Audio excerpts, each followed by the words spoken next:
सूरह यासीन की आयत नंबर 12 है, कुल्ल शैइन अहसैनाहु फी इमाम मुबीन, हर चीज को हमने इमाम मुबीन में बंद कर दिया है। यानी क्या मतलब? यानी मतलब यह है कि हर चीज का जवाब, हर चीज का मामला इमाम मुबीन के पास होगा। यानी इसका मतलब यह हुआ कि जब भी ऐसा कोई भी मौलिद होगा कि जो परेशान कौन होगा, तो इमामत ये कहती हुई नजर नहीं आएगी कि बेटी से पूछ के बताता हूं। तारीख का जुमला पढ़ रहा हूं मैं आपकी खिदमत में, जो पहुंच गए उनको सलाम है।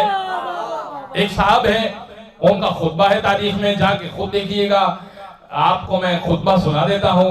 मिंबर पे जब बैठे थे, पहला दिन था उनका, कहने लगे, ऐ लोगों, मेरे साथ एक शैतान होता है, अगर मैं सीधा चलूं तो मेरी पैरवी कर लेना, अगर टेढ़ा चलूं तो हिदायत कर देना। तो मैं यही कहूंगा ना कि अगर आपको सीधा करना है तो आपको बिठाएं क्यों मिंबर पे?